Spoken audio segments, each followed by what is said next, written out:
Zichin s'élance dans les airs, son corps changeant en plein mouvement alors qu'il change de classe avec force. Le givre envahit sa peau, l'enveloppant rapidement jusqu'à ce qu'il devienne une incarnation vivante de la glace. Une lueur bleu froid s'allume dans ses yeux alors qu'il exprime clairement son intention, s'il refuse de l'approcher, il les annihilera de loin. La transformation s'achève instantanément, sa présence s'affûte alors qu'il s'élève vers l'état du premier roi pion, activant immédiatement sa spécialisation de mage. Sans hésitation, il libère le premier mage, première frappe, des milliers de cristaux de glace tranchant comme des rasoirs surgissaient. Pleuve vers la lionne réagit promptement. Esquivant sur le côté et sprintant vers le seigneur lion, essayant de se regrouper.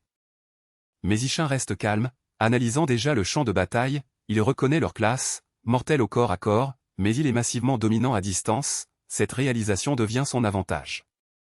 En plein vol, les cristaux de glace changent soudainement de direction, au lieu de continuer vers l'avant, ils bifurquent brusquement dans les airs, se redirigeant vers le seigneur lion. Ce changement inattendu prend même le seigneur lion au dépourvu, au dernier moment possible, il active sa capacité de téléportation. Disparaissant et réapparaissant aux côtés d'une lionne proche, mais Zichin avait déjà anticipé ce mouvement. Au moment où le seigneur lion réapparaît, les cristaux de glace redirigés convergent de toutes les directions, le scellant ainsi que la lionne environnante dans une zone de mise à mort gelée. Zichin lève la main, son regard inébranlable alors qu'il les bloque sur place, les forçant dans un espace où la fuite n'est plus possible. Une poussée de mana s'accumule au-dessus de lui, il active la bombe de souffle de givre du grand mage, une lance massive de glace condensée se forme au-dessus de sa tête, vibrant d'une force destructrice. En bas, la lionne piégée se débat dans la panique, mais il n'y a plus d'espace pour fuir, plus d'angle pour s'échapper. D'un geste décisif, Zichin abat l'attaque. Le champ de bataille gelé éclate dans une explosion violente, la glace détonne vers l'extérieur, engloutissant tout dans son rayon, quand la poussière retombe enfin. Toute la zone reste silencieuse, chaque lionne et même le seigneur lion sont complètement gelés sur place. Zichin se laisse tomber au sol sans hésiter, changeant déjà de classe à nouveau, son aura flamboie alors qu'il passe en axe infernal. Dégainant son épée de rang H, il charge en avant, le combat n'est pas terminé tant que chaque ennemi n'est pas effacé. Ses yeux brillent alors qu'il active le guerrier stellaire, entrant dans un état de combat accru. Ses mouvements deviennent précis et implacables, il déchaîne un barrage de frappes, chacune atterrissant avec une force écrasante, une entaille verticale finale fend le champ de bataille, brisant les ennemis gelés. Une par une, les corps des lionnes s'effondrent. Leur forme sombre commence à s'estomper, se dissolvant dans le néant en quelques secondes. Seul le corps du seigneur lion reste derrière, immobile, Zichin se tient immobile alors que le système répond. Son niveau monte à 24, les récompenses affluent, 4 os en mode fantôme et un art en mode fantôme. Mais son attention se déplace immédiatement vers le cadavre du seigneur lion où une notification de dévoration apparaît. Il s'approche sans hésitation, posant sa main sur le corps. L'énergie commence à circuler alors qu'il active dévoration, il exige de connaître sa classe. Forçant la réponse à travers l'absorption. Une brume épaisse s'élève du cadavre. Entièrement attiré en lui. Lorsqu'il ouvre la main, une nouvelle carte se matérialise, la carte du roi lion fantôme. Alors qu'il l'examine, il comprend enfin, c'est une classe de type dompteur, tout commence à prendre sens, le seigneur lion n'avait jamais eu l'intention de se battre directement. Il comptait entièrement sur des bêtes contractuelles, se cachant derrière elles tout en contrôlant le champ de bataille. Sa stratégie de téléportation, son positionnement, son évitement, tout était délibéré.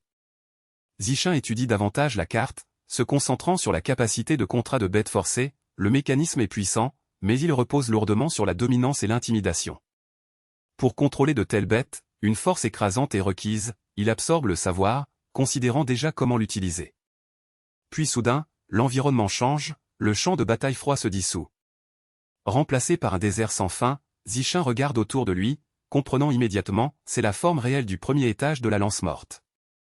L'illusion s'est enfin brisée, tout ce qui reste sont des os éparpillés et un désert aride. Alors qu'il observe les environs désolés, quelque chose craque au loin. Un portail orange s'ouvre, rayonnant d'énergie, le chemin vers le second étage est enfin apparu. Mais juste au moment où il s'apprête à avancer, une sensation vive lui parcourt l'échine, il est observé. Zichin se tourne instantanément, balayant la zone du regard. Ses yeux se fixent sur une structure osseuse distante, de son ombre, un unique œil violet lui en retour. Un lion blanc émerge, blessé, tenant à peine debout, son corps meurtri est retenu prisonnier dans les restes squelettiques qui l'entourent. Zichin rétrécit son regard, un survivant. Il active sa classe de foudre, l'énergie crépitant le long de son bras alors qu'il conjure une dague de foudre, pas après pas, il s'approche, totalement prêt à éliminer la dernière menace. Mais quelque chose semble clocher, le roi lion est déjà mort, pourtant celui-ci n'a pas disparu, cela signifie qu'il n'a jamais fait partie des bêtes contractuelles du seigneur lion. En réduisant la distance, il remarque les chaînes, des chaînes stellaires lient le lion blanc, le bloquant sur place, il avait été emprisonné, pas contrôlé, le roi lion fantôme l'avait gardé piégé ici. Comprenant la situation, Zichin modifie son intention. D'un seul mouvement, il frappe, non pas. Le lion met les chaînes, la lame de foudre les déchire, brisant les entraves, les chaînes cèdent, libérant enfin le lion blanc. La créature s'effondre brièvement, son corps luttant pour s'adapter à la liberté. Zichin se détourne, marchant déjà vers le portail. Il réfléchit en silence, reconnaissant la douleur dans les yeux de la créature, cette terre était sa demeure, tout ce qu'elle connaissait avait été détruit. Ce genre de perte est quelque chose qu'il ne comprend que trop bien. Il le reconnaît sans s'arrêter, la survie passe avant tout. Aller de l'avant est la seule option, juste au moment où il atteint le portail. Une soudaine lumière violette scintille devant lui.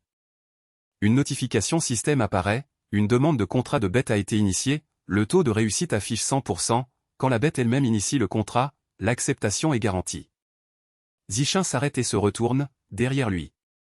Le petit lion blanc se tient maintenant debout, sa forme plus stable malgré ses blessures, son nom se révèle clairement, Roi Lion Léo, il demande un contrat, le moment se suspend dans le silence alors que le choix se présente, accepter ou refuser.